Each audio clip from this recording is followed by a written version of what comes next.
Just 30 miles from the coast of San Francisco, there are a group of islands. You can see them on a clear day. Tens of millions of people are close enough to visit, and almost none of them know what happened here. They look untouched, protected, almost peaceful really. But this might be one of the most disturbing ecosystems on the Pacific coast, because lurking beneath the surface, there's something we put there and never came back for. A combination of islands and jagged rock formations that earned their nickname, Devil's Teeth Island. This is the Farallon Islands. They're part of San Francisco, but unlike Alcatraz, there are no tours here. No ferries take guests back and forth. In fact, almost everyone who tries to land would be facing arrest. And that's as much for their own safety as anything. A 5-mile string of islands, these are small outposts with almost no usable land. There's no infrastructure, no towns, and no development. Some of them are barely islands at all. Some are just black rock covered in guano. But that isolation isn't accidental, it's enforced. Today, the Farallon Islands are a protected wildlife preserve. The government has essentially fenced them off, and the U.S. Fish and Wildlife Service doesn't hold back when it comes to enforcement. Trespassers can face hefty fines and even jail time. So the question is, why does a place this close to millions of people need to be kept this controlled? Because on the surface, this looks like one of the most protected ecosystems in America. To those who see it up close, it looks like a natural wonderland. It seems like one of the most pristine places in the world. And that's exactly where the contradiction starts. The Farallons are home to one of the largest seabird populations in the world. Over 250,000 seabirds are scattered across the island. Entire cliffs are covered in nesting colonies. And they're far from the only residents calling these mysterious islands home. Seals and sea lions crowd the shores. And in the waters below, great white sharks patrol the coastline, drawn in by the abundance of prey. Blue whales, humpbacks, orcas, they all pass through these waters. It's one of the richest marine ecosystems anywhere in the Pacific. The Farallons have seen a dramatic surge in the seabird population. Birds that were thought to be locally extinct have returned. Migrating birds are settling on the island during the winter. For the last few decades, there's been very little human activity in the area. But what makes ecosystems like this unusual isn't just how they thrive, it's how quickly they respond to disruption. In most coastal environments, there's a buffer between human impact and ecological collapse. Here, that buffer is much thinner. Not because the system is fragile, but because everything is tightly connected. Predators, prey, migration routes, and breeding grounds all overlap in the same stretch of water. So when something changes, it moves through the system fast. Which makes the next part harder to ignore. How did America turn one of the most biodiverse islands on the Pacific coast into a nuclear waste dump? And what else is still out there? The development of nuclear weapons was generating a large amount of radioactive waste. As soon as it became clear that this waste posed a risk of cancer, the government searched for isolated locations to dispose of it, and the Farallons were in the crosshairs. In 1946, the waters around the island became a nuclear waste disposal site. Over the next 14 years, the island was ground zero, with thousands of barrels of nuclear waste being dumped into the ocean and settling on the seafloor. 2 dump sites, one holding roughly 3,500 containers, the other, the larger one, holding 44,000. 47,500 barrels total, sitting on a seafloor that nobody has fully mapped since they were dropped. What mattered at the time wasn't environmental sensitivity, it was isolation. The Farallons were chosen because they were inconvenient to reach, and that matters. In bureaucratic language, remote doesn't mean empty. It just means a place where disaster is less likely to have witnesses, recorded, or be immediately corrected. Officially, it was considered low-level waste, but the exact contents of many barrels were never fully documented. Some records are incomplete, some are missing entirely. At the time, there was no centralized digital mapping system for ocean dumping. Coordinates were recorded manually, sometimes estimated based on ship position logs that themselves can drift by miles depending on weather and current conditions. That means even today, scientists don't have a precise grid of where each deposit actually sits. The seafloor here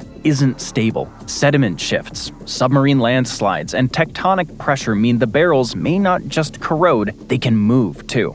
Scientists can't map where they started, and they certainly can't map where they are now. What we do know is that the dumping lasted until 1970, when the government ended all ocean-based nuclear dumping. According to the government, there's no risk to the environment from this radiation, as most of it had decayed by 1980. But can they be trusted? There's more than enough radioactive material down there to kill anyone who comes near it. All it takes is one leak. However, it's not known how this affected the sea life during this period, especially the migrating species that spend an extended amount of time on the rocky outcroppings. But at least it was disposed of safely, right? Well, the disposal process itself raises even more concerns. Details that have been released or leaked have made many people worried that the situation is far worse than the government admits. For one thing, the initial disposal method was to weigh down the barrels with concrete and then drop them in, and that didn't always work. So the soldiers got creative. They reportedly shot them with rifles to make them sink, which means some of them were damaged before they even reached the seafloor. This wasn't hidden. It was legal. It was even approved, and no one questioned it.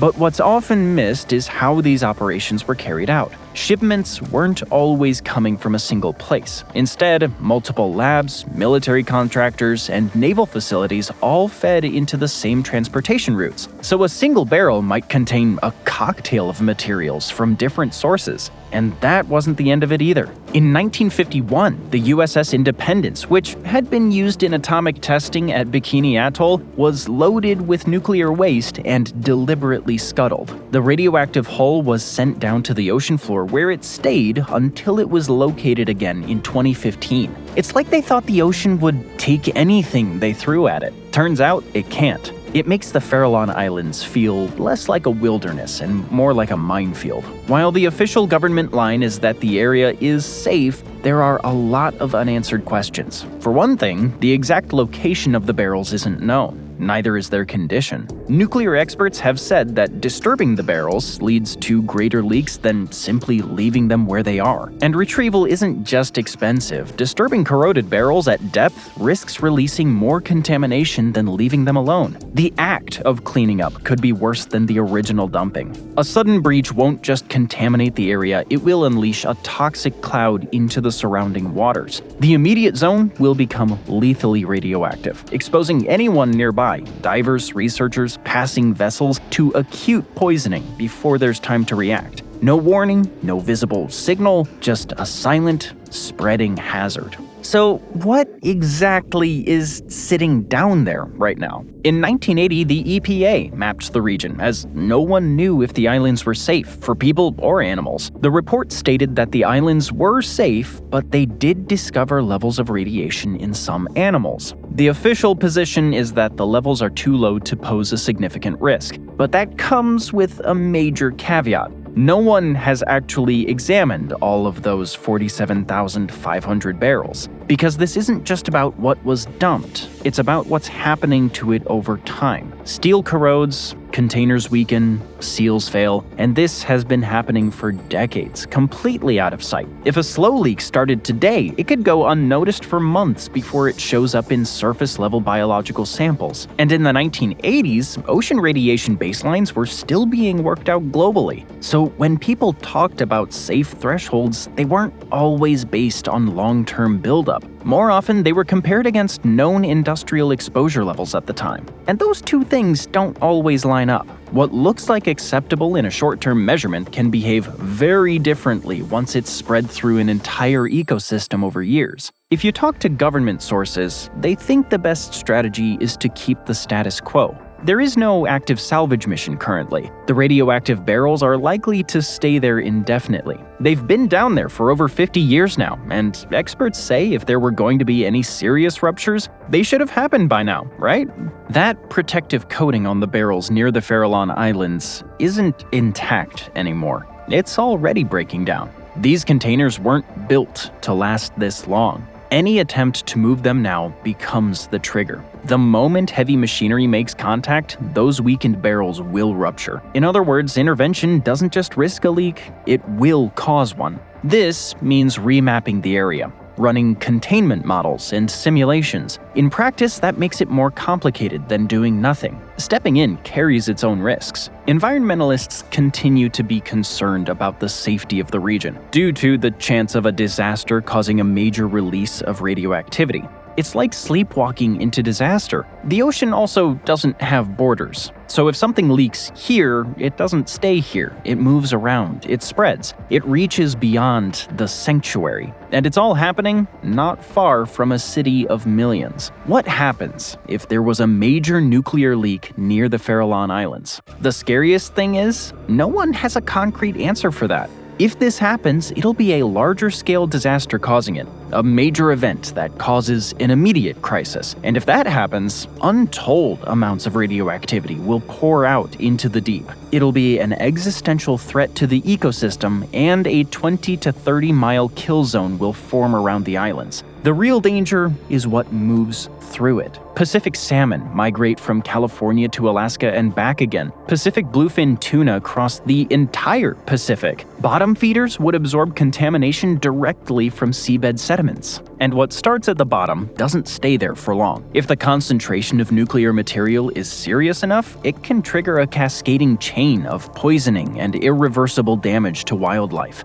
A very real threat to the native populations that depend on this balance. It'll set back decades of recovery work in the protected reserve. For a few already endangered species in the area, that marks the beginning of the end. But the greater danger isn't the proximity, it's the invisibility. Particles will disperse into the Pacific and the food chain. From there, it can travel beyond California. Migratory fish and currents will carry radioactive material up and down the west coast, reaching Oregon and towards Asia and Europe. There is no continuous, real-time radiation surveillance across commercial fishing waters. Even the U.S. Food and Drug Administration's seafood monitoring system relies on periodic sampling, not constant tracking. A slow leak from a corroding barrel wouldn't trigger any protocol because no emergency has been declared. By the time contamination levels in commercial fish reached a threshold that triggered testing, that fish would already be in distribution. A sustained presence of low-level contaminated fish entering the food chain still leads to long-term health consequences. The concern is not only acute exposure, but the cumulative effects over time. For those in San Francisco, the Farallons are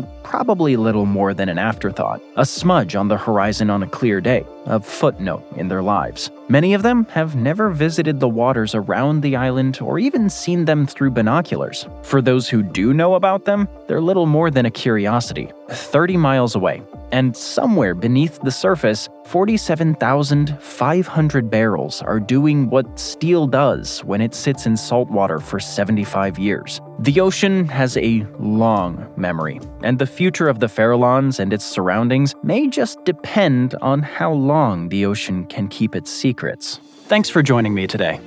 I hope you enjoyed the video, and if you want to see more videos like this, then please consider subscribing and turn on notifications. It really does make a difference.